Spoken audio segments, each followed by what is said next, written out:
Em um fundo preto, título Sempre um Papo. Apresenta...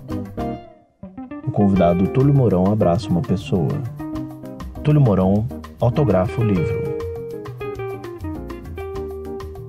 Uma senhora cumprimenta Túlio Mourão. Túlio Mourão autografa outro livro. Com letras vazadas aparece o título Túlio Mourão. Por favor, doutor Túlio Mourão, pode entrar? O apresentador Afonso Borges anuncia a entrada do músico e pianista Túlio Mourão, que caminha até ele. Um piano está ao lado esquerdo do palco. 2 cadeiras estão postas para a entrevista. Ao fundo, um cartaz escrito Sempre um Papo. A plateia bate palmas. Túlio, você sabe que a gente se conhece há 40 anos, né? 35, 33... Nossa, não me assusta. Pois é, fica até sem graça. Bem, agora eu vou falar sério, não fico fazendo piada aqui a noite inteira. Como está sendo gravado, vai para o YouTube, vai para as redes sociais, eu queria te fazer aquela pergunta que nunca nenhum repórter fez. Aquela pergunta inédita, maravilhosa. Como é que foi no começo? Como é que você conseguiu aquele começo? Assim, como é que você começou? Você comprou piano? Você tinha cavaquinho? Como é que era na história? Não, mas a história é boa de contar, porque ela tem algo de inusitado mesmo. Na minha infância, nos anos 50, em Divinópolis, era mais comum que eu digo que o piano enfeitasse o tempo ocioso e as salas de moças prendadas. Era mais comum que as moças estudassem piano. Mas acontece que eu tinha uma professora, amiga dos meus pais, que olhou para minha cara e falou, é músico. Assim, com toda certeza. Procurou os meus pais da Ati, né? Arminda Ferreira. Meu pai ainda falou, mas não, você pode começar ensinando para minha irmã mais velha e tal, que ela já está tocando e tal. Não. Quero ensinar piano para o Túlio, ela tinha certeza. E ela começou por exemplo, ela brincava comigo 2 horas para eu estudar uma hora de piano com ela. De quantos anos? 7. Mas brincar assim, ela fazia álbum de figurinhas, ela fazia junto, para a gente trocar figurinha, enfim, coisa de criança mesmo, ela brincava comigo. E ela teve uma firmeza, uma decisão nessa questão de me associar com a música que, hoje analisando por outro aspecto, eu vejo nisso assim, a qualidade do ensino. Assim, porque o que ela construiu foi uma motivação forte, né? Na adolescência, é claro que eu parei de tocar, por exemplo, a música clássica porque eu quis tocar Beatles, etc., Bossa Nova, não sei o que lá. Mas a relação com o piano jamais se descontinuou.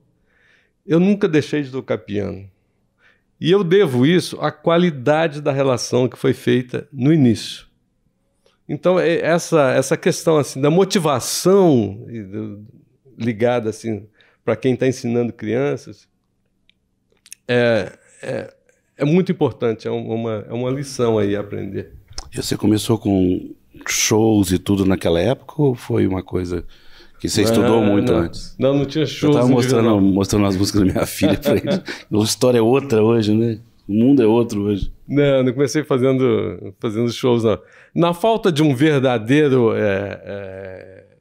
gênio ou de um verdadeiro pianista precoce, né, eu ocupava, assim, modestissimamente o lugar do jovem pianista da cidade, né, assim.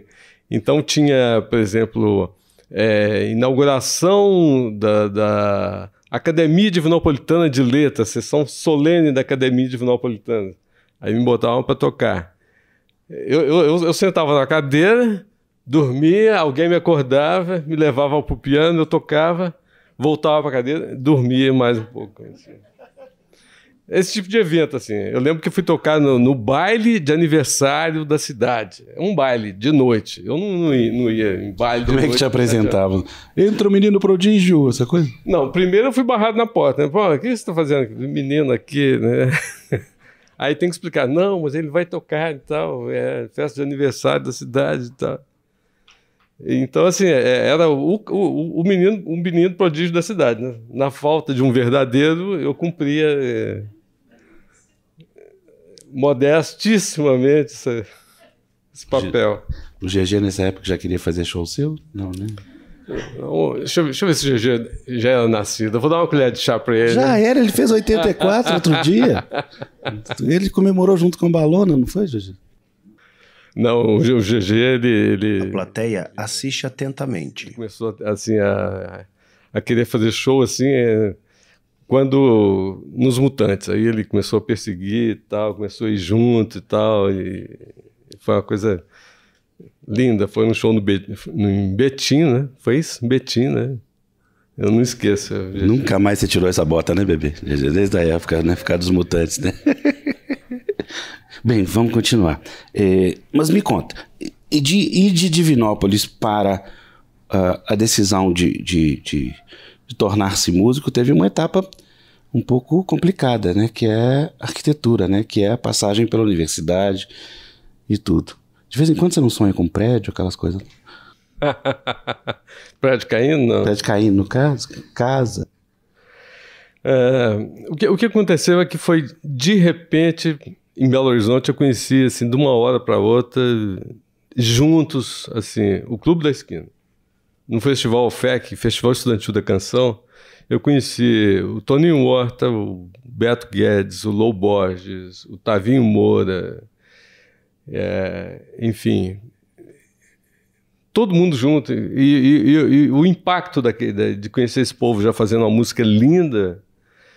Eu tinha chegado de Divinópolis assim, com a música que eu compus e tal, mas muito precária, assim. Sem Você veio para cá para estudar na universidade ou antes? Não, eu vim fazer o estadual. Vim fazer o estadual. Colégio estadual. Aí fiz 3 anos de colégio estadual. Aí nesse festival, por exemplo, eu estava representando o colégio estadual no festival. E é um festival que já trouxe, assim, como jurados, por exemplo, o Antônio Adolfo, o Marcos Valle, o Nelson Mota, enfim, N pessoas do Rio de Janeiro, já começou a fazer esse vínculo, já foi muito bom. O Antônio Adolfo, por exemplo, me destacou. A plateia assiste atentamente. Se esforçou muito, me deu o prêmio de melhor arranjo, por conta dele eu ganhava o festival, assim. Qual música foi, você? Chama Refractus. Refractus. Você ri, né? Hoje você ri, né? Nome pretencioso, né? Estava em voga na época. Mas, enfim, isso fez diferença para mim. Aí eu passei a encontrar diariamente com essa turma e tal, e o Clube da Esquina, cada um mostrando a sua música antes de gravar, antes de virar esse sucesso, né? As músicas do Toninho, do Beto, do Lô. O Toninho, por exemplo, ele era de nós todos o mais preparado, ele começou a dar aula de teoria musical para mim, para o Lô e para o Beto, na casa da dona Geralda, mãe deles, lá no Horto. E eu não esqueço essa generosidade e tal. Isso fez diferença, fez muita diferença. Não só ele, né? Também tinha uma geração de professores também, né? O Celcinho, né? Já época já dava aula, o Celcinho? Será, Balona? Celso Moreira, nessa época já dava aula? Não, foi depois. Foi depois, né? Nessa época a informação era muito difícil, era quase inexistente, era muito difícil. Então, assim, o Toninho ele começava a nos ensinar e tal, fez muita diferença pra gente. E que momento que você saiu da universidade? Você lembra de ter esse rompimento?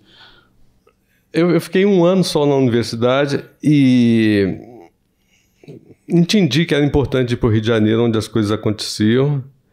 Fiz lá um outro vestibular, que é para o Instituto Villa-Lobos, que também estava assim...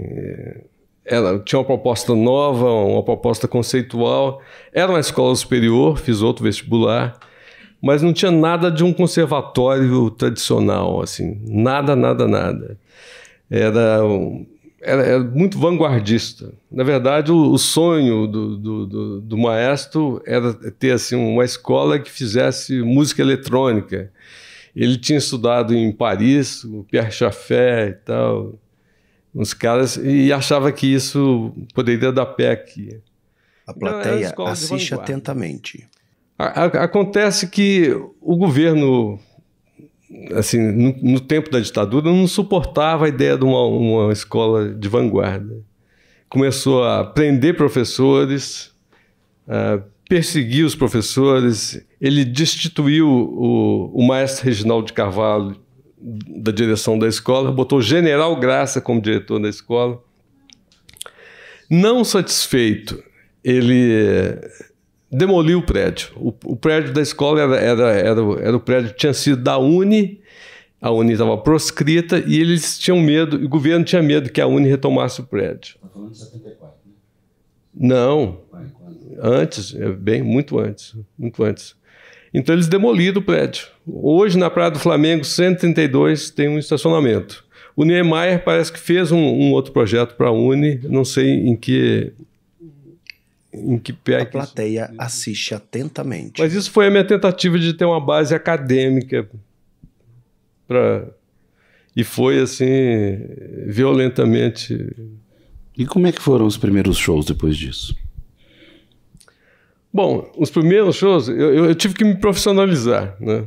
Então, um belo dia eu estava na porta do Instituto Vila Lobos, ali na Praia do Flamengo, com uma série de colegas, e chegou alguém lá, um senhor lá, dizendo assim, estou caçando um músico que queira tocar piano. As pessoas apontaram para mim, assim, tá bom, então fui lá ver esse emprego. Bom, esse emprego me rendeu algumas madrugadas num notável... Inferninho pré-Praça ao Mauá, na Rio Branco, quase Praça ao Mauá, que eu tocava GT Mémoire non plus para as moças de muitos talentos fazerem striptease e tal. Você tinha o quê? 20, 19? Por aí, 20. Isso foi o começo da profissionalização, com muita honra. Gente, vamos abrir agora. Quem quiser fazer pergunta, fica à vontade. A proposta do projeto é essa. Só peço para falar um pouquinho alto para as pessoas conseguirem ouvir. Tem que falar no microfone? É obrigatório? Tereza? Todo mundo balança lá dentro. Todo mundo. Tá certo. Então, quem quiser fazer pergunta, é só levantar a mão, tá, gente? O Atitante está aqui? Te vi, não.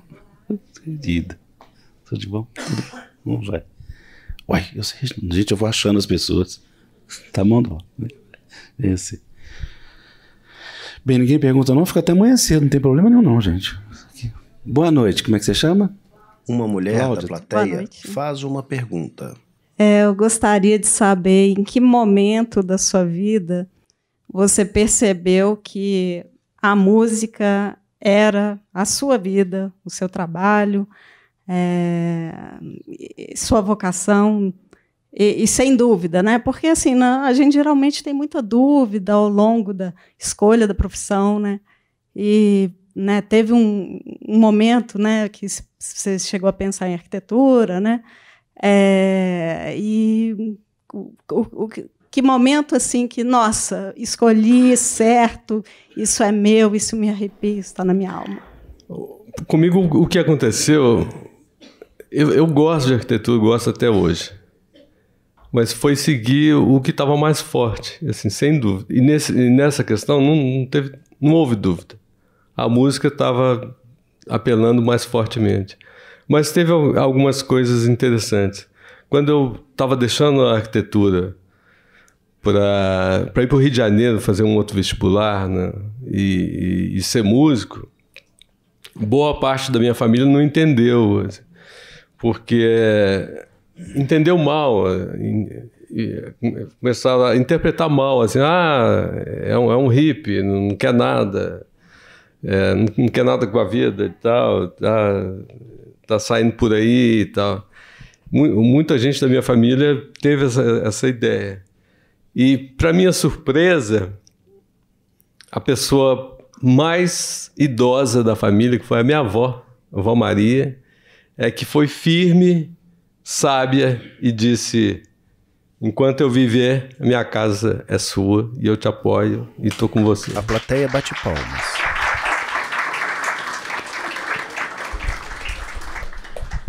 Pergunta, gente. Plateia se prepara para fazer perguntas. Túlio, meu nome é Fernando. Quem? Vai começar o pessoal perigoso? Eu não sou músico, então eu preciso falar isso para que se entenda o que eu vou falar. Um senhor da plateia faz uma pergunta.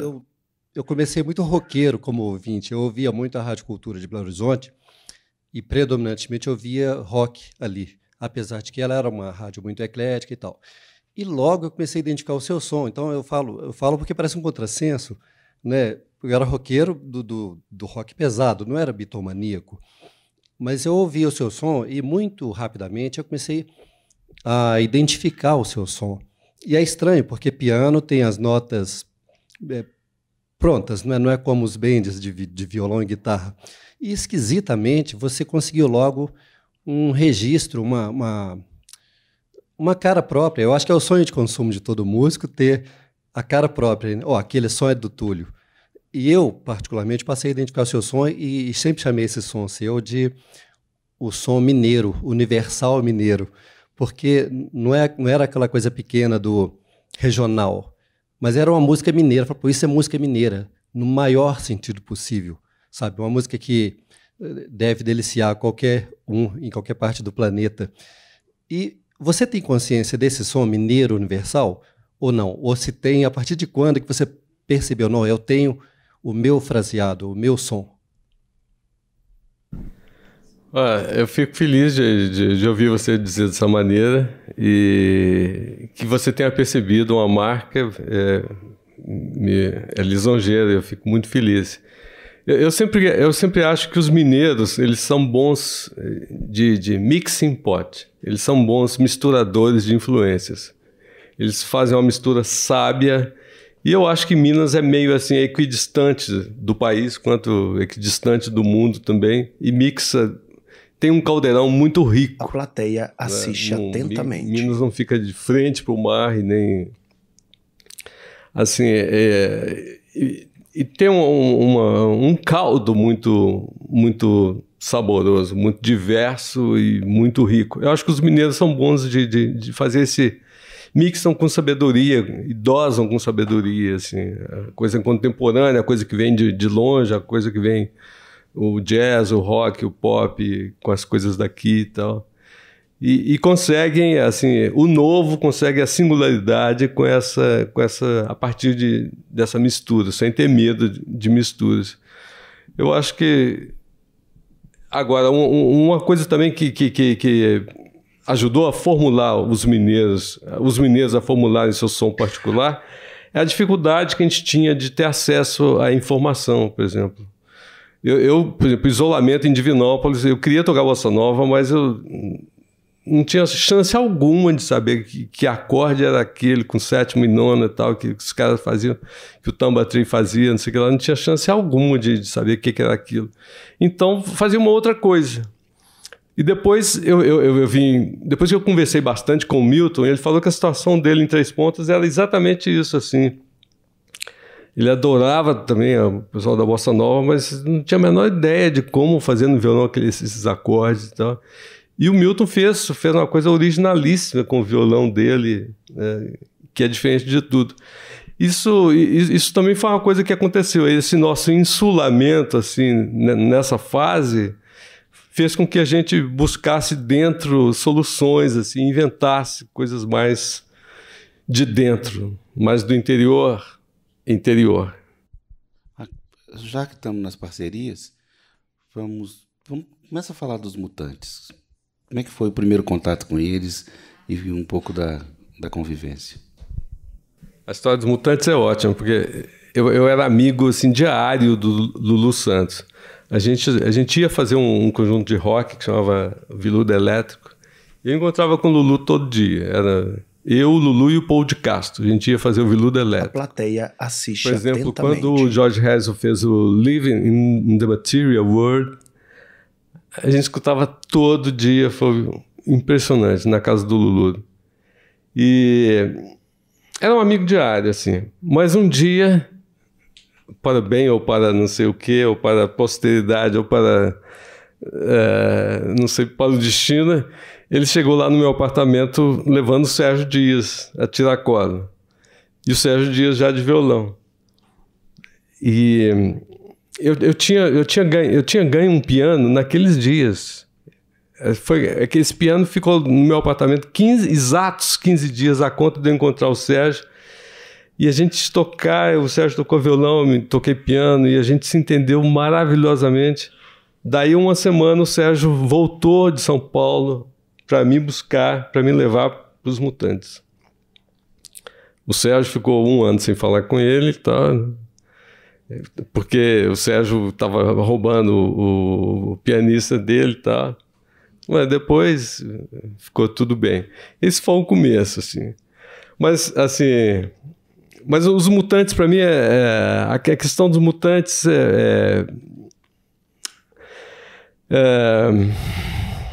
é o seguinte, e também uma das coisas que me fez, que me motivou a escrever esse livro.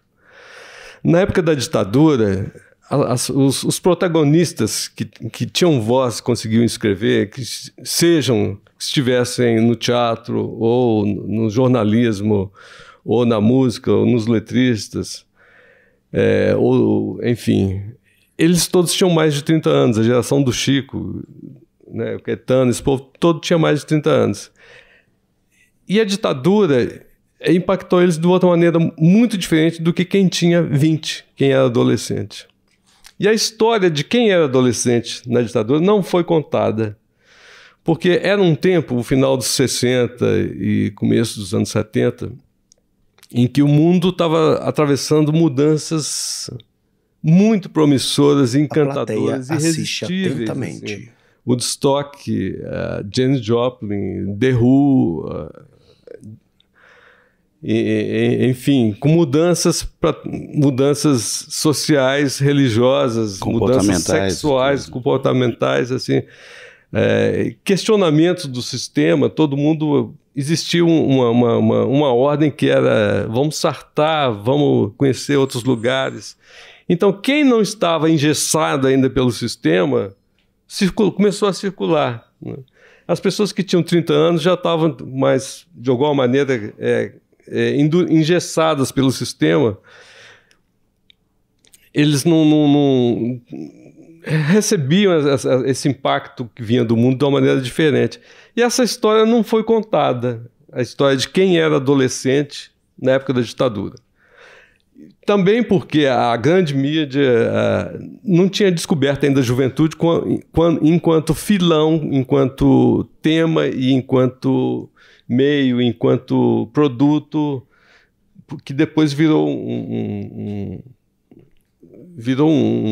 segmento dos mais rentáveis. Mas só lá na frente, na geração 80, né? Exato. Mas nessa época, eu estou dizendo isso para reforçar que a juventude, por conta disso, não tinha voz em lugar nenhum. Você não tem caso nenhum para contar dos Mutantes, não? Morrendo de curiosidade. Como? Caso nenhum para contar dos Mutantes, não? Estou morrendo de curiosidade dos shows. Como é que... A gente quer fazer outra pergunta, mas não pode. Está gravando aqui, tem gente educada na plateia.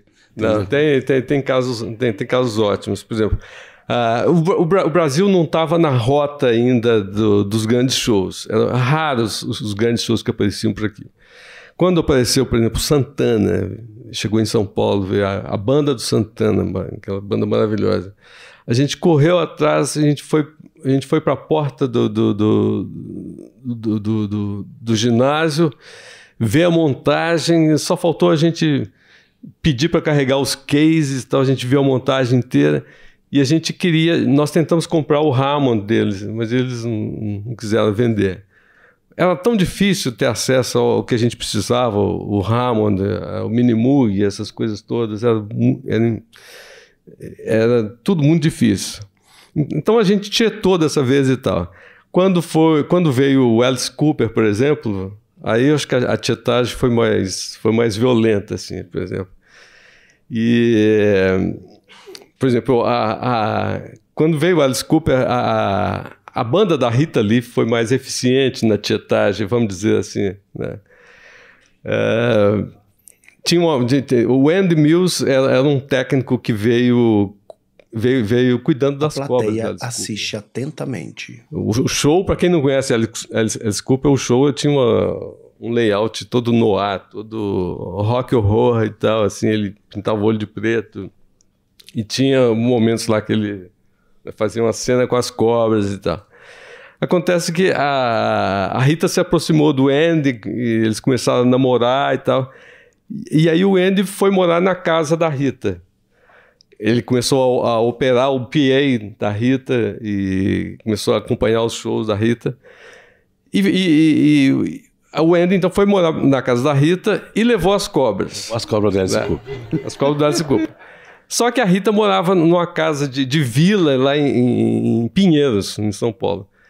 E do lado da casa da Rita morava o Liminha, que era o baixista, né? O baixista, o Liminha, que era meu endereço em São Paulo, a casa do Liminha. Então, por exemplo, o primeiro capítulo do meu livro de memórias, eu fiz antes mesmo de ter certeza que ia ter um livro, mas eu já tinha esse capítulo. O dia que eu fui vizinho da Rita Lee e as cobras do Alice Cooper. Você nunca viu as cobras, não, né? Não. E não sei que destino elas tiveram.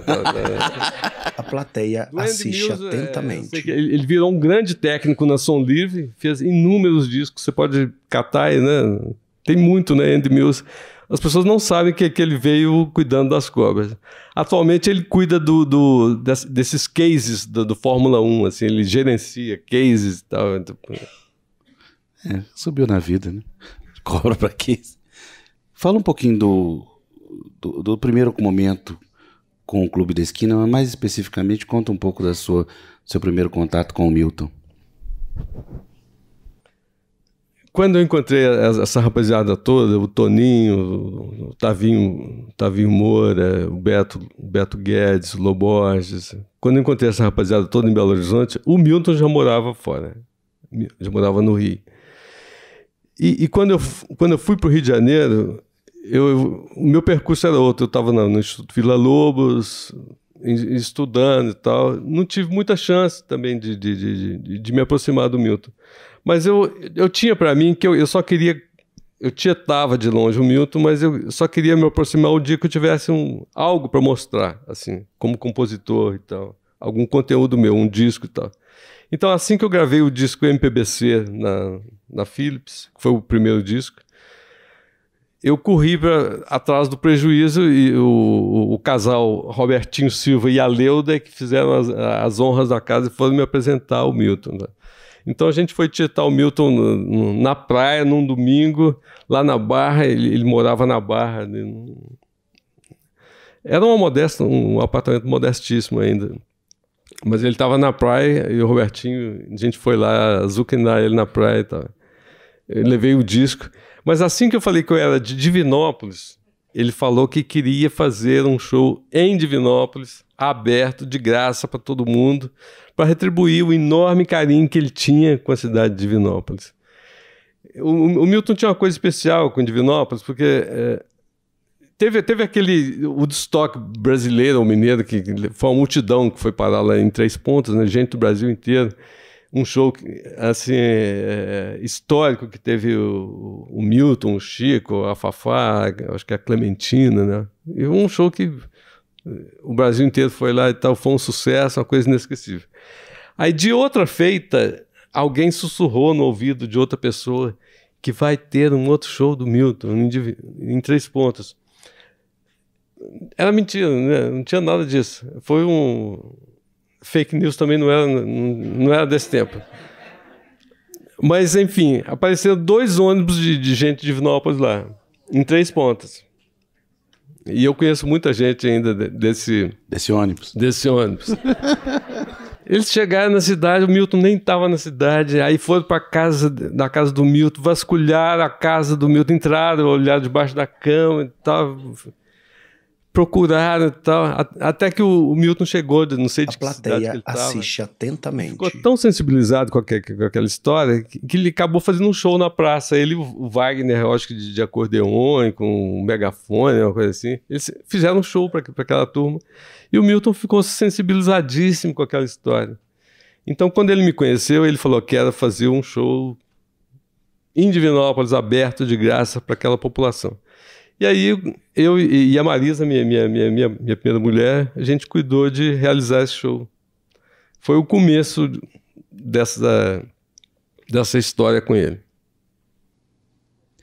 Vocês não vão perguntar aí, não, a turminha do centro, é que nem escola, fica lá atrás. Que é a Titânia? Depois, Nestor? Deixa a Titânia primeiro. Primeiras, assim, por favor, aqui, Lulu. Você vai parar de filmar, não, Titânia? Eu nunca fiz isso, é a primeira vez, mas está tão legal. Você quer que eu filme vocês perguntando assim? Sempre um papo ao vivo. É mesmo? Um livro do Túlio Mourão no meu Instagram. Eu nunca fiz isso, gente, mas o negócio está dando certo demais. É porque eu acho de extrema importância esse livro. Eu acho esse livro maravilhoso. É muito... Porque são Uma mulher histórias da faz música uma pergunta brasileira, enquanto que é uma está música filmando muito no celular. documentada, ela é imensa. Nós temos muitas gerações de músicos, de pessoas, de públicos. E ter um livro desse eu acho fundamental, escrito pelo próprio músico. Cá para nós, músicos, são poucos que escrevem, não é? Aqui em Minas Gerais, menos ainda, né, Kiko? Né, Kiko Ferreira? Então, eu acho esse livro muito importante. E eu falei assim, eu vou mostrar aqui para todo mundo ver que o Túlio está lançando o livro e comprar e adquirir e ler o que ele tem a dizer, né? Então, eu estou aqui filmando, viu? Com a licença do Túlio do Sempre um Papo. Túlio, eu queria duas coisas. Primeiro, quando você fala do prédio da Uni, que era o Instituto Vila Lobos, é o mesmo que foi incendiado? Primeira pergunta é essa. Segunda, o que te fez voltar para Belo Horizonte? O que para nós foi um grande ganho. Eu lembro quando disseram para mim que o Túlio Mourão estava na minha plateia. Foi um dia importante para mim, porque o Túlio faz parte do Clube da Esquina, que praticamente formou minha sensibilidade. Então, ter ele na plateia mais de uma vez, e isso aconteceu porque você estava morando aqui, eu lembro que foi um dia claro para minha alma. Sim, imagina depois vir cantar com o Túlio. Então, a pergunta é essa. Tem muitas outras, mas faço depois que a conversa girar um pouco mais. O prédio é o prédio que foi incendiado. Exatamente. Foi uma das primeiras ofensas, dos primeiros ataques à Uni, foi incendiar o prédio. Então, quando o Instituto Vila Lobos passou a usar o prédio, a gente dividia ele com a escola de teatro. A escola de teatro ficava no andar de cima e a escola Vila Lobos no térreo. Mas a gente compartilhava o mesmo teatro, que era comum ao pessoal do teatro e ao pessoal da música. E nós deixamos as paredes enegrecidas. Era uma coisa impressionante, as paredes do teatro enegrecidas, como documento do autoritarismo e do ataque testemunhado. Então, o tempo todo que eu estudei lá, as paredes do teatro permaneceram negras por conta disso, como para mostrar, para documentar a violência que aquela instituição tinha sofrido. A questão de voltar para Minas diz respeito assim, ao meu equilíbrio pessoal, assim, de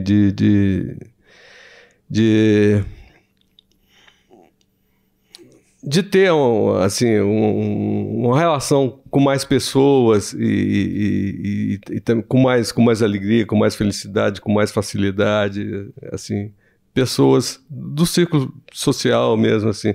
Eu não tive amigos no Rio de Janeiro. Conheci muitas pessoas. Eu tive um amigo que era gaúcho, alguns do Nordeste, pouquíssimos amigos cariocas. Eu não tive competência para fazer amigos no Rio de Janeiro, não sei o que é isso. Não sei bem, sem ofensa e tal. Mas, assim que o Rio de Janeiro me pareceu que não estava promissor, assim que eu parei de viajar pelo mundo com o Milton, que eu toquei 12 anos com o Milton, mais viajando pelo mundo do que outra coisa, para eu voltar para o Rio de Janeiro, eu teria que entrar outra vez no Rio de Janeiro. Assim, conhecer as pessoas, conhecer as instituições, conhecer as facilidades, as dificuldades, enfim, me colocar dentro da cena no Rio de Janeiro. E ela não me pareceu promissora. A música instrumental, nada. Enfim, e em Belo Horizonte eu tinha mais conhecimento, assim. além da coisa muito calorosa de ter a família perto, de ter muitos amigos perto, e da cidade propiciar essa coisa de encontrar as pessoas, né, com facilidade, isso pesou muito. Agora eu deixo, Nestor, você fazer pergunta. Agora, pelo amor de Deus, hein? Cuidado, hein? Passa a pergunta para essa turma do meio aí. Um homem da plateia faz uma pergunta. Eu sou inofensivo, sem problema. Bom, é menos uma pergunta e mais um depoimento e uma homenagem a uma figura como Túlio, né? E, naturalmente, que isso vai sensível a você, Afonso, porque eu já tive a felicidade de, em 2 oportunidades, você me colocar de mediador quando foi lançado o livro lá na CEMIG, né? Quando foi lançado o livro do Amir Klink, né? E a Fernanda Montenegro também. Então, foram os 2 que você me pediu e eu fiz essa intermediação, então, te agradeço. Depois do Bernardo, meu filho, nessa sala aqui, né? Bom, Túlio, amigo, eu conheço o Túlio, né, naquela época em que ele era um homem do eixo Rio-São Paulo, que a gente sempre um pouco de fora, querendo chegar mais perto, e o Túlio era o grande pianista do Bituca, né, e mundo afora. Então, e nessa época, década de 80, eu estava aqui na Fundação. Então, a gente recebia o Túlio aqui como músico, como aquele pianista admirável, etc.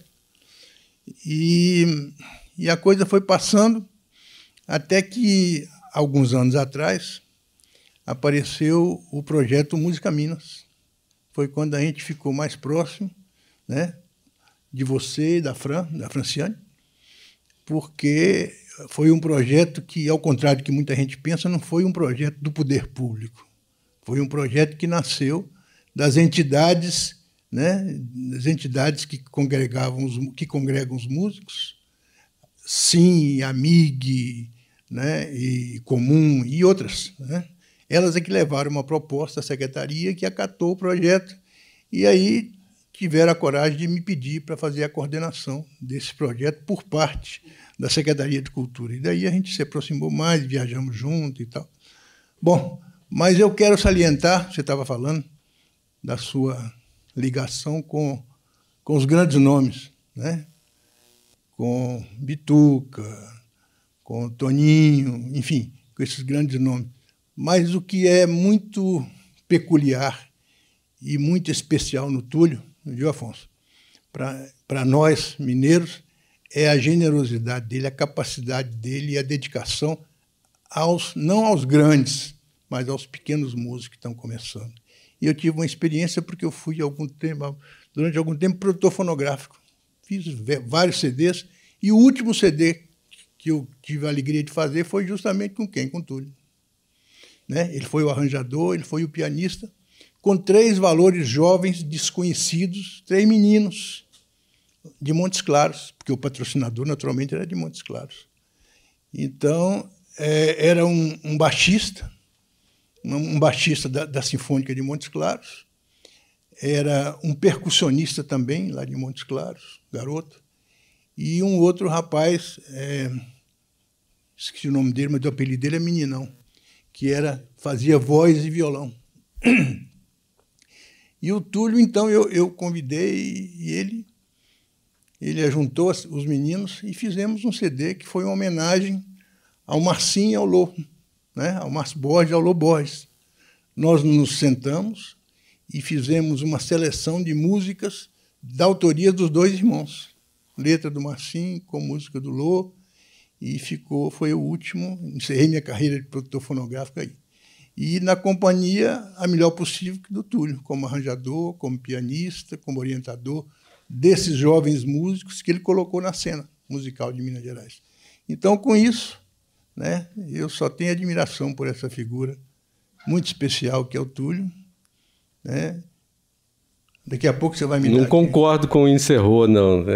Então era isso. É só registrar essa minha admiração pelo Túlio que apoia o valor jovem, o valor novo, né? Como músico experiente, consagrado que ele tem essa capacidade, essa generosidade de dar a mão e dar apoio ao músico que está chegando na cena musical.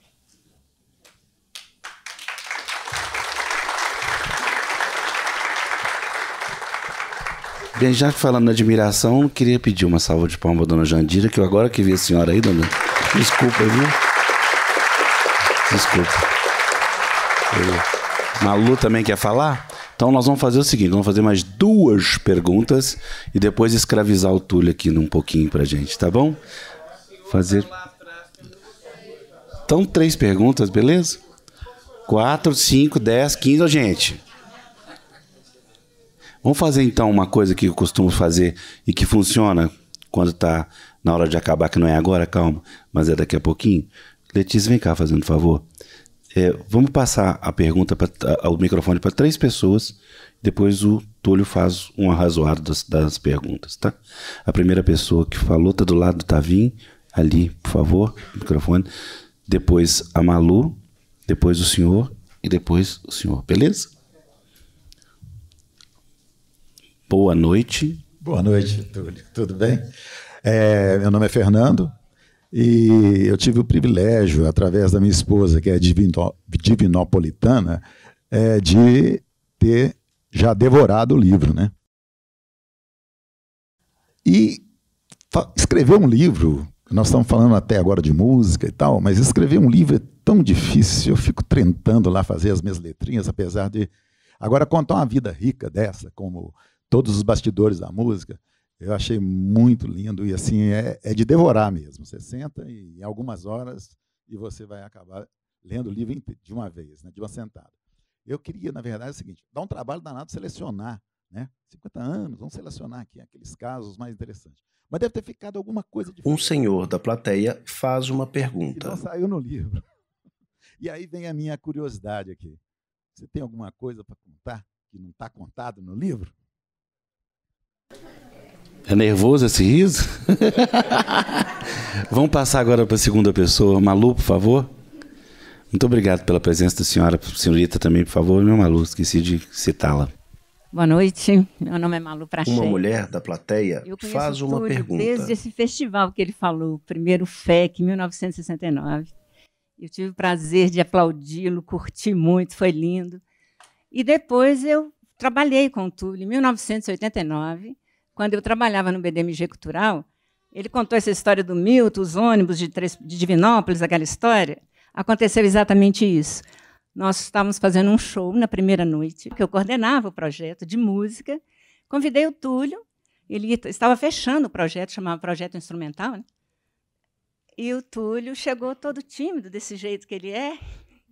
Aí, de repente, lotado a plateia, não cabia mais ninguém, fui fechar a portaria lá em cima. Chega um ônibus de Divinópolis. Eu falei assim, Túlio. Ele falou, calma, eu faço um show para eles. Então, ele também teve esse privilégio. Chegou um ônibus com 45 pessoas para assistir o show dele. O show foi dentro do ônibus? Não, lá no BDMG mesmo. E aí o que aconteceu, muito legal, é que eu tive várias oportunidades de trabalhar com o Túlio. Como o Nestor citou, o Túlio me surpreendeu muito quando eu precisei de um diretor para um projeto que chamava Cantores Daqui. E esse projeto contava com 5 músicos iniciantes, todos acabando de formar em música. E o Túlio topou dirigir essa turma, fazendo arranjo para 15 músicos em cada show, no total, por ano, de 90 músicas só de qualidade de música de MPB. Então, o Túlio sabe assim, a paixão que eu tenho por ele, pela alegria de ter trabalhado com ele. E, quando fizemos o prêmio BDMG Instrumental, um dia eu percebi que os músicos ficavam muito sem graça em cena.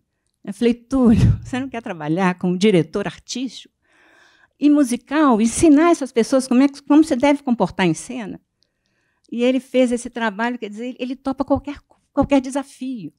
E foi a parte melhor desse projeto, foi quando ele cresceu e passou a ter a importância que hoje tem. Ficou na então, história. Túlio, né? Ficou na história. Muito obrigada sempre. Muito lindo. Agora aqui na frente. Boa noite, como é que você chama? Por favor. Dá licença. Talvez a minha pergunta vai estar um pouco fora assim, do sistema e do esquema, mas pela capacidade dele, eu tenho essa curiosidade de saber dele se ele chegou a ter amizade com o Valdir Soriano. O que ele pode me falar sobre ele, como cantor, como compositor? Um homem da plateia faz uma pergunta. Por favor, para aquele senhor ali da direita. Agora. Depois para a senhora. Depois, e aí, piano. Beleza? Boa noite. Como é que o senhor chama? Meu nome é Modesto, sou professor de física. Eu não vou contar que fui colega de ginásio do Célio Balona, não. Isso eu não vou falar, não. Um senhor da plateia faz uma pergunta. Não fala a idade dele, né? Não vou contar isso, não. Mas é o seguinte, Túlio. É um insight que eu tive, que é o seguinte. É muito comum a gente ver que, rarissimamente, uma pessoa compra o desejo da outra e segue em frente a sua trajetória. Mas a minha percepção é como se fosse um foguete soltando estágio. E, no caso da sua professora, lá aos 7 anos de idade, em Divinópolis, foi o seu primeiro estágio. Confere? Bom, Modesto sempre faz perguntas boas. Vamos a Cláudio e a gente passa para a resposta. Ô, Jaime, se a hora de chegar... Uma mulher da plateia faz uma pergunta. Túlio, só para repetir, né, o tanto que a sua obra é importante para a memória, né, para o registro da música brasileira, da música mineira. Foi muito bom ter lido o seu livro, foi muito bom conhecer essas histórias fantásticas que você teve, assim, a manha de escrever. Nossa, foi muito bom, parabéns, e pode partir para o segundo volume, porque eu acho que tem muita história aí, pelo depoimento do tanto de gente que está aqui. Estamos aguardando. Isso, estamos aguardando. Kiko, você quer concluir já? Então, o Kiko ali. O Kiko aqui só para concluir, Lulu.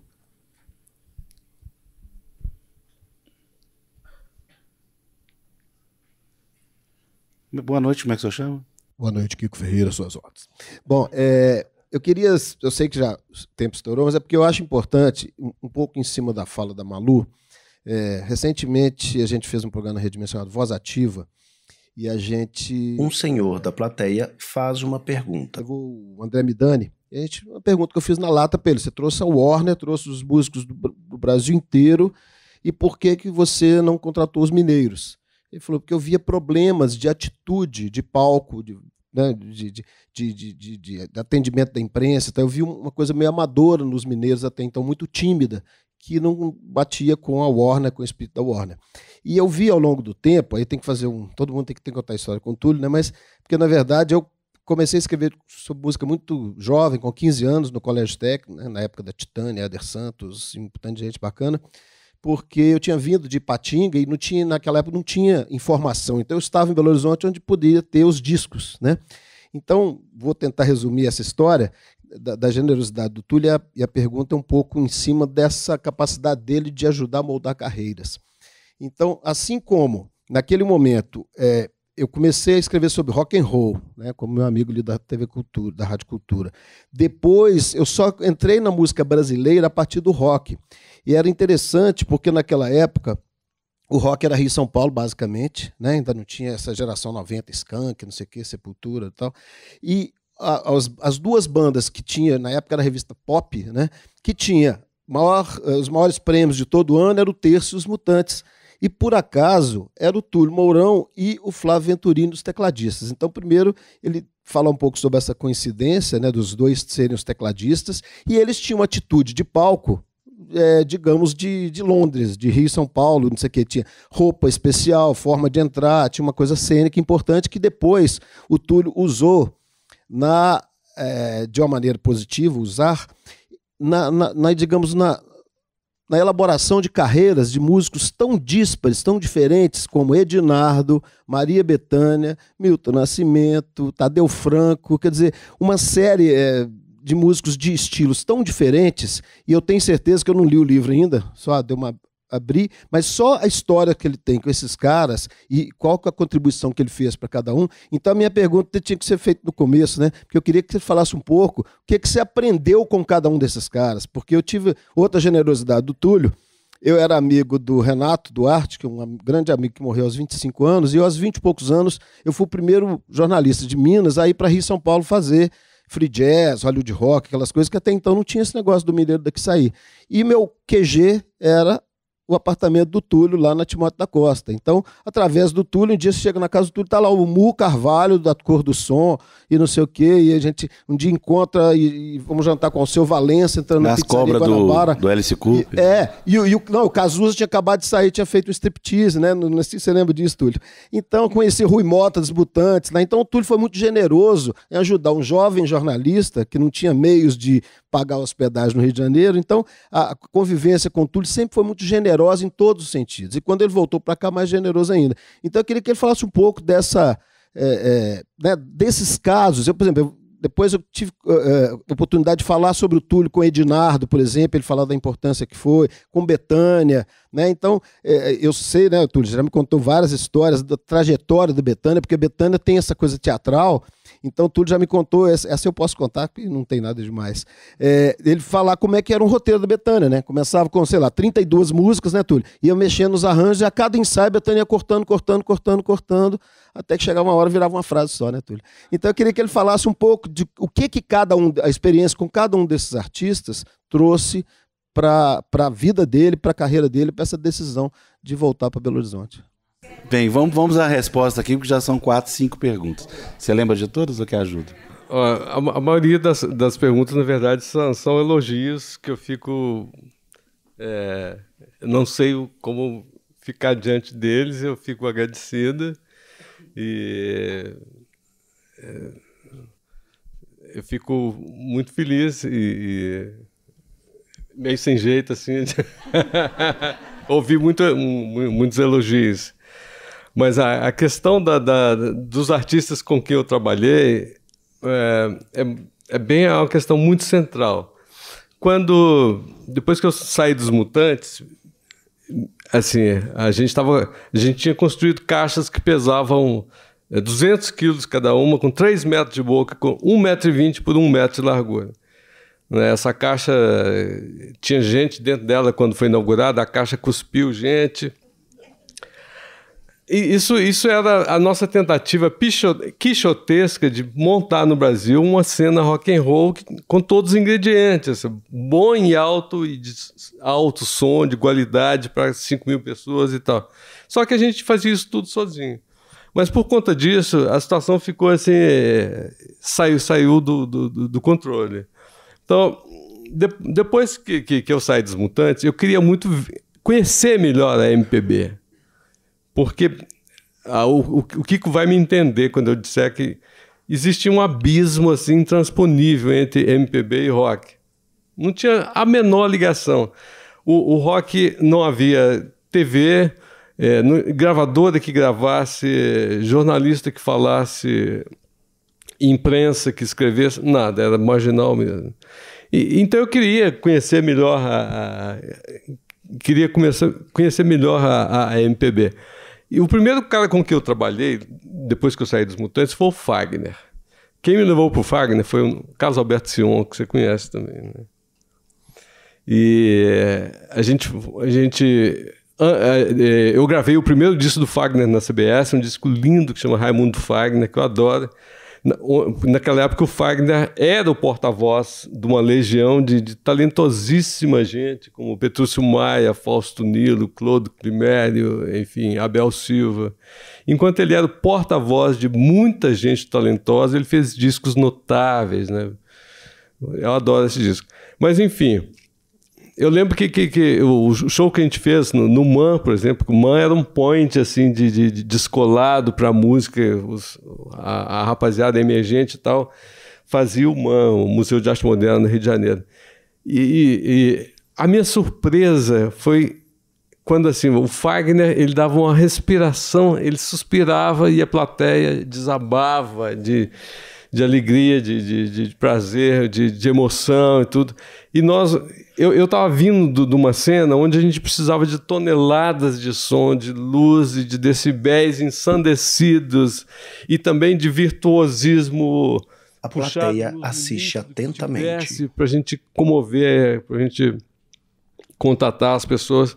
Esse contraste me fez pensar bastante. O que essas pessoas têm que elas conseguem ocupar, elas conseguem emocionar, elas conseguem... Estou falando, o que esses artistas têm que com a própria voz, com o próprio violãozinho, eles conseguem dizer tanto, ocupar tanto e significar tanto, né? Eu pensei muito, e isso foi uma das coisas que começou a abrir a minha percepção para o que acontecia dentro da música popular brasileira, assim.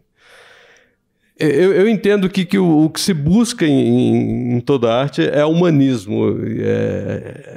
É de humanismo que se tem fome, de humanismo que se tem sede. O que a gente quer é reconhecer o humanismo sempre. Tal. Mas a partir daí essas pessoas foram me ensinando muita coisa. A Bethânia, por exemplo, é uma lição imensa. A Bethânia teve um sucesso. Para vocês terem uma ideia, na época do Explode Coração, que é a música do Gonzaguinha, a Bethânia foi capa da Isto É e da Veja simultaneamente, e a novela das 8, naquele tempo era a novela das 8 da Globo, passava pelo show do Canecão. Criou um personagem que era uma fotógrafa lambi-lang, vivida pela Lucélia Santos, que ia ao Canecão fazer a fotografia dela. Então, assim, naquele momento, a Bethânia tinha a Isto É, a Veja e a TV Globo na novela das 8, assim, de bandeja. Isso era, em tempos pré-internet, isso era o máximo que existia de mídia, de visibilidade, de prestígio, de tudo. Agora, a Bethânia jamais deixou que esse sucesso a perturbasse ou guiasse os caminhos dela.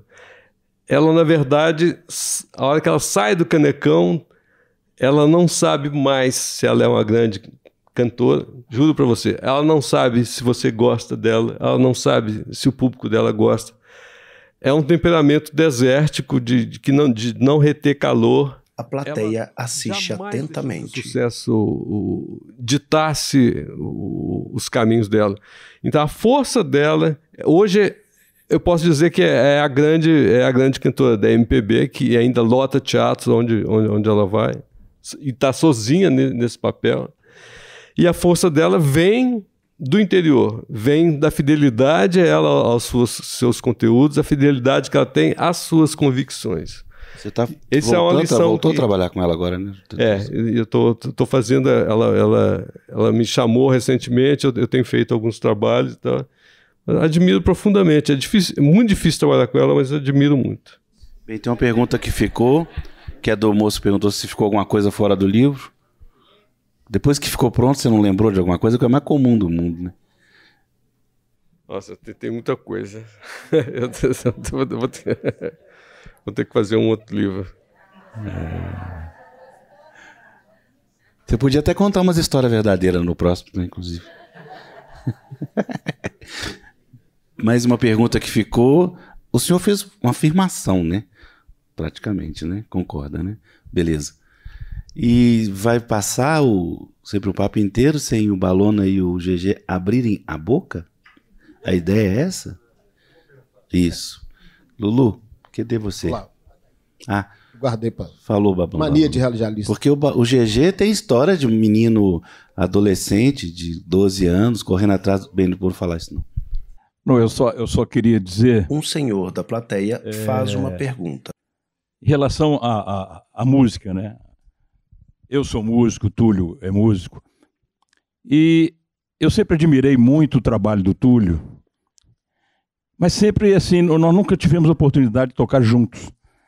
E quando surgiu essa oportunidade, foi uma coisa assim tão mágica, porque a generosidade do Túlio é do tamanho do talento que ele tem. Eu nunca vi um cara tão generoso. É uma pessoa que te deixa à vontade para você tocar. Então, tudo que a gente fez até hoje juntos, isso é uma coisa que me dá muito prazer, é de ver, a gente ensaia de uma forma e na hora que a gente vai se apresentar, a gente toca tudo totalmente diferente. Não tem nada. O público deve adorar, né? Nada. Nada. Então, isso é é um dom que o Túlio tem de entender, né? A gente não precisa de conversar um com o outro para ver o que vai rolar. Ele vai para um caminho, eu vou juntinho ali com ele.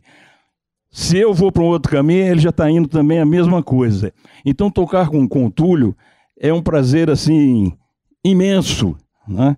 É um prazer que a gente, eu digo, feliz do músico que tem a oportunidade de tocar com esse cara aí. Maravilha. GG. 14 de março, tá podendo? Tá liberado aqui, vocês dois. A gente volta. Afonso. GG. Oi, pois é.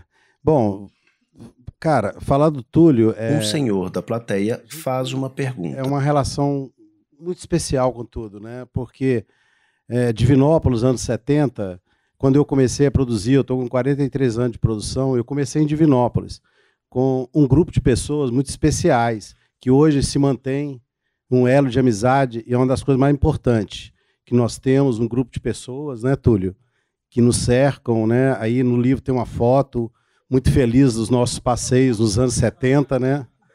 Agora, a importância do Túlio na vida da gente, na minha particularmente, é uma dádiva, né?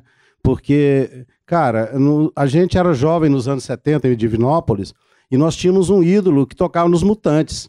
Então não tínhamos que falar muita coisa, né? Porque de Mutantes era a grande banda que veio dos anos 60, ultrapassou, né, toda a história deles, até chegar na formação que o Túlio participou. E aquilo, eu recordo quando chegou em Divinópolis, tudo foi feito pelo Sol, né? Tinha uma loja lá enorme de discos, e era um domingo de manhã, ficamos sabendo que o dono da loja recebeu o disco promocional da Som Livre, aí corremos todos, ficamos na porta da casa dele, querendo ver o disco.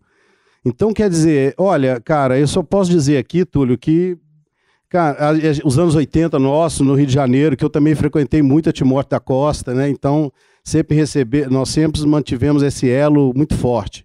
E, cara, é difícil dizer muito mais. É que só dizer que nós te amamos e adoramos você, a sua música, o seu jeito de ser, tudo isso, a sua contribuição para a música brasileira é inestimável. E a sua volta para Minas Gerais só nos trouxe felicidade. E é isso, é renovar sempre essa relação, porque os grandes músicos brasileiros, realmente, os grandes músicos de Minas Gerais, está aí lançando um livro. Eu também espero, não li o livro ainda, mas conheço grande parte das histórias e estou esperando realmente que ele lance um segundo e que possamos juntos contar muitas histórias ainda.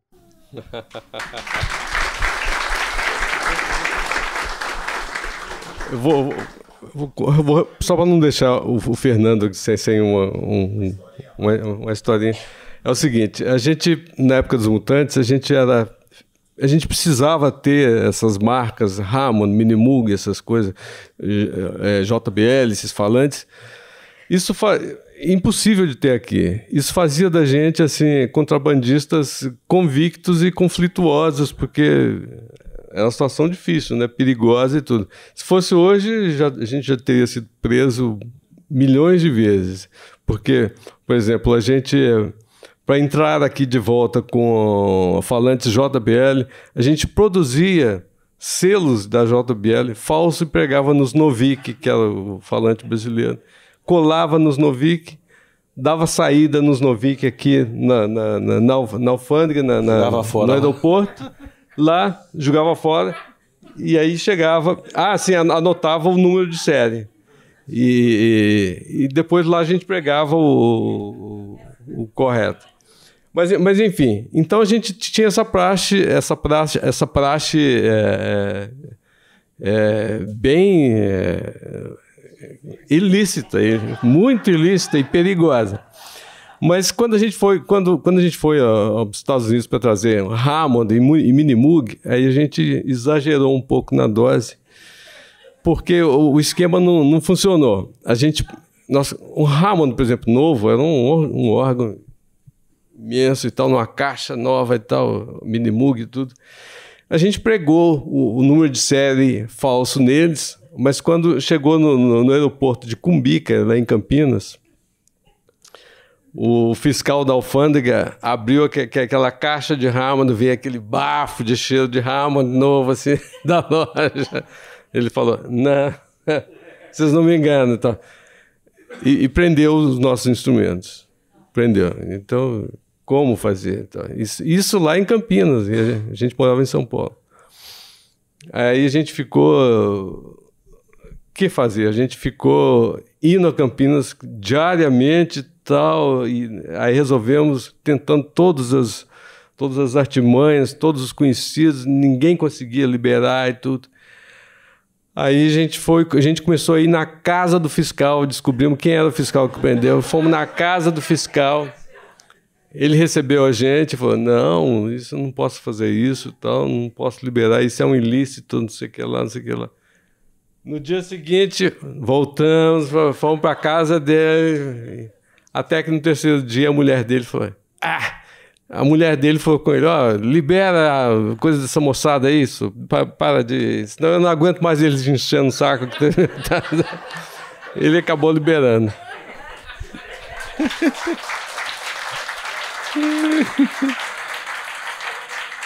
Bem, vamos encerrar a série de perguntas com o senhor Gilbert ali, que é o coautor do crime, né?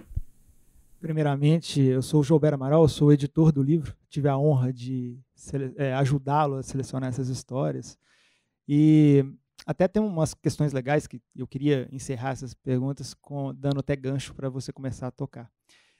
Quando a gente estava fazendo toda a preparação desse livro, eu recebi todas essas crônicas, a gente começou a discutir com o Túlio sobre onde colocar, como colocar, e aí a gente teve a ideia de fazer tudo em ordem cronológica.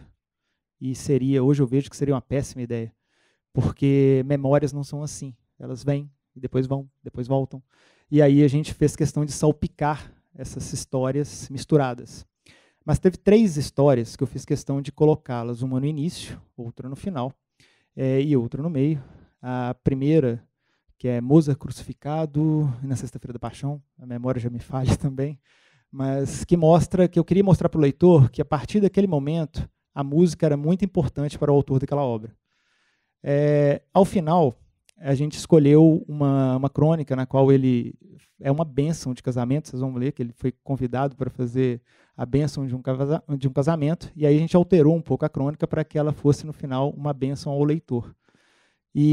Só que no meio, e aí vem a minha pergunta, que eu queria te pedir para contar a história, que eu achei a crônica mais forte do livro, e por isso que eu queria que ela sustentasse o livro inteiro, que é a da sua composição não gravada por Elis Regina, e que é uma história belíssima, e que eu queria que compartilhasse com todo mundo, e que, se o Afonso me permita, que você comece com a música não gravada de Elis Regina no piano. Um senhor da plateia faz uma pergunta. Próximo evento é semana que vem, você pode vir de novo, eu gostei.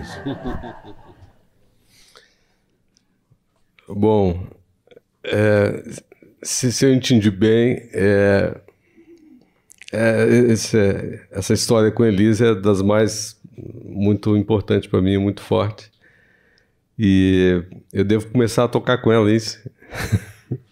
Mas a música tem letra, eu não vou conseguir cantá-la, mas eu vou tocar um pouco dela. Mas conta a história primeiro. Ah, bom.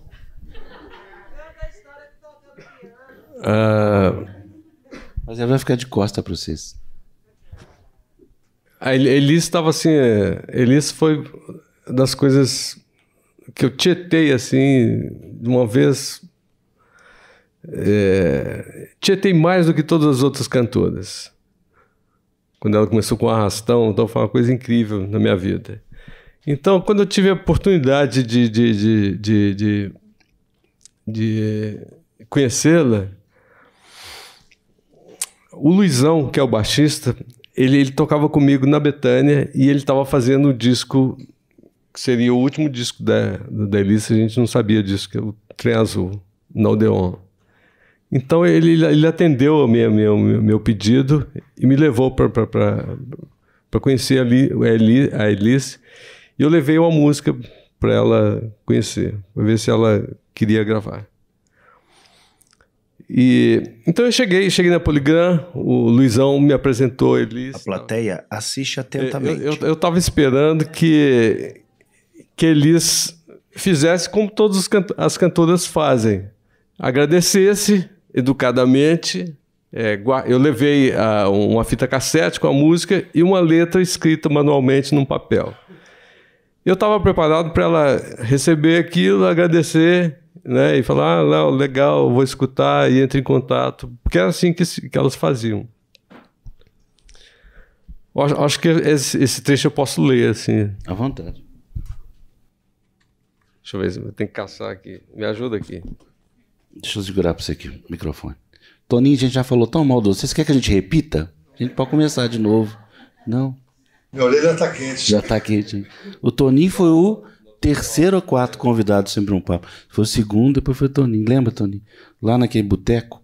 Mas então, aí eu continuo. Eu não vou ler não, porque eu estou sem óculos. Você não vai ler, você está sem óculos, como é que você quer ler? Pois é, eu não vou ler. Chama Elis. Chama Elis. Elis. Eu não vou ler. Eu vou contar aqui. Não, mas eu vou contar. Eu estava preparado para ela guardar, agradecer e guardar gentilmente a coisa, porque ela estava lá no meio da gravação dela, estava no estúdio. Mas, diferentemente, ela me olhou nos olhos, pegou o papel, abriu a letra da música na minha frente, leu para ela, assim, me olhando. Eu fiquei gelado, né? O coração palpitou, assim. Aí, no livro, eu falo que o resto de racionalidade que me sobrou nesse interminável momento foi lembrar do Vinícius de Moraes, que chamava ela de Pimentinha, e eu entendi naquele momento que era por causa dos olhos minúsculos, mas faiscantes, poderosos, e por isso chamava... Enfim, ela leu na minha frente, eu fiquei com o coração assim, né, na mão, tal. E eu fiquei por ali um pouquinho e fui me despedir, porque ela estava lá trabalhando. Quando eu fui me despedir, ela falou assim, eu estou torcendo para que a música seja boa, porque eu gostei muito da letra.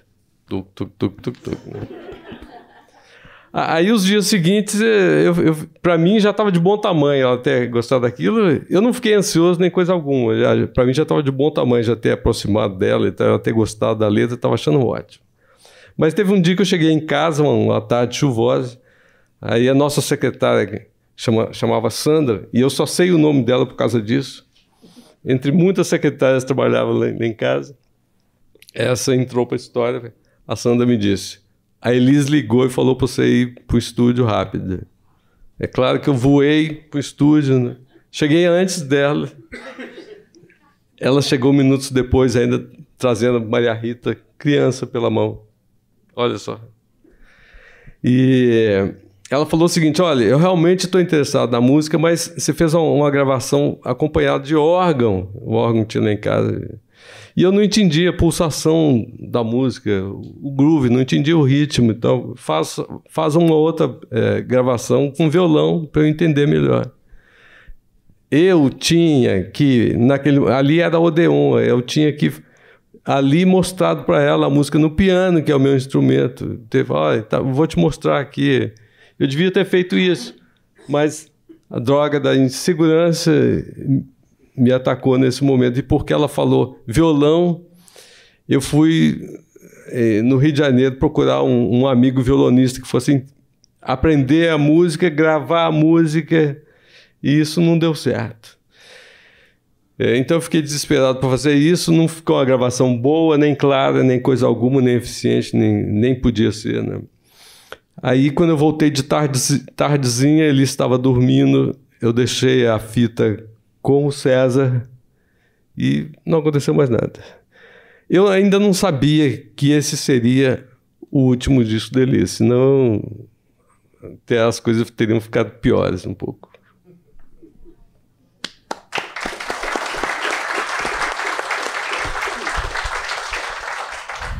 O senhor está convidado a dividir com a gente o piano.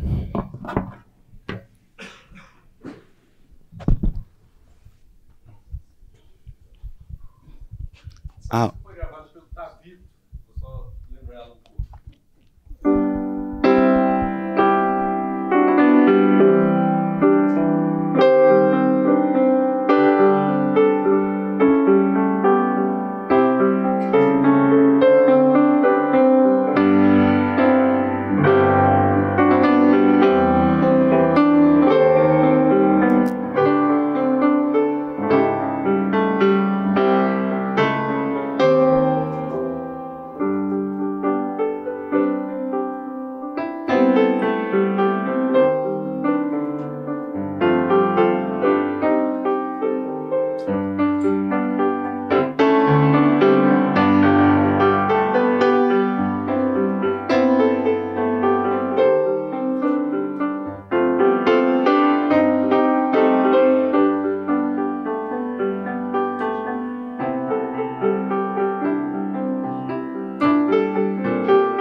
plano mais fechado, Túlio Mourão toca piano.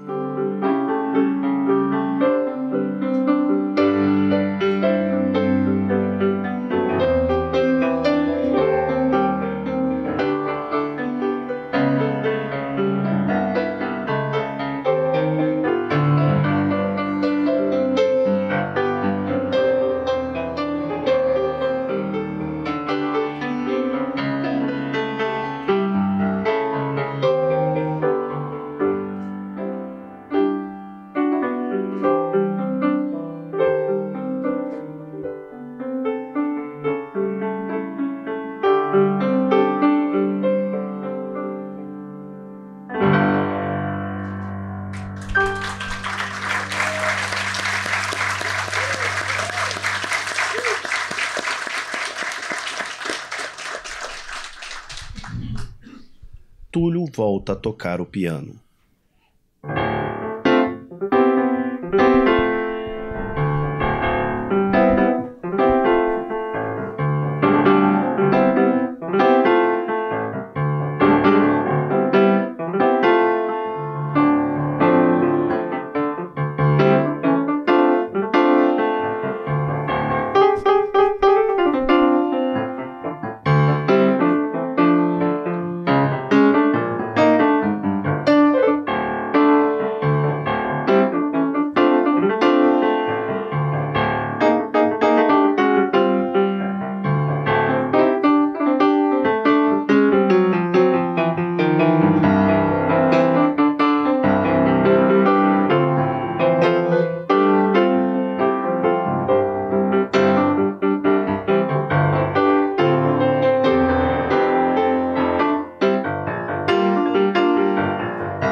O apresentador Afonso Borges assiste sentado no palco Túlio Mourão tocar.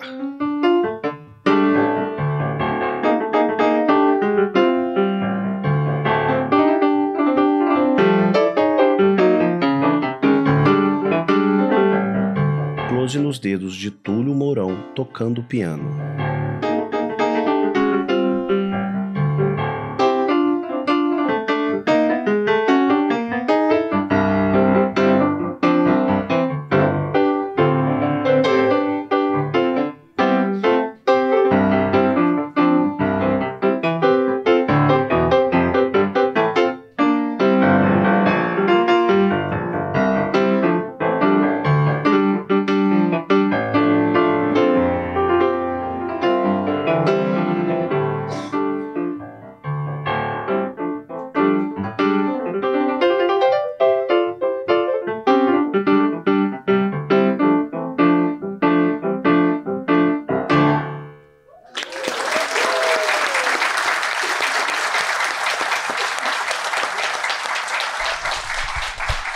A plateia bate palmas. O que você está esperando? A noite inteira que ele vai ficar aqui, ué. Ninguém vai dormir hoje não, ué. Túlio, fica à vontade. Toca o que você tem vontade de tocar.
Túlio volta a tocar o piano.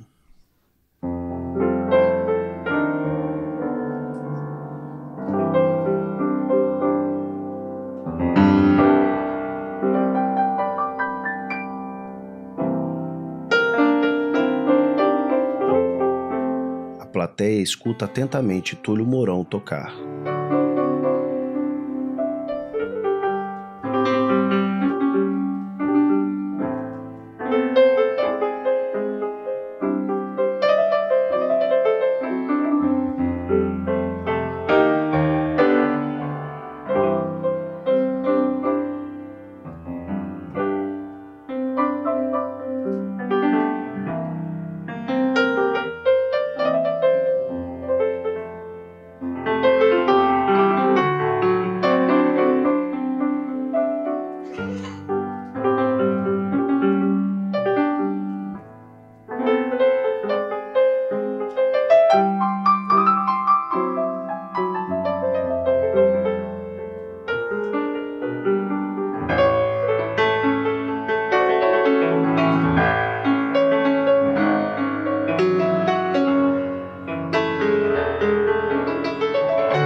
Vamos para os autógrafos?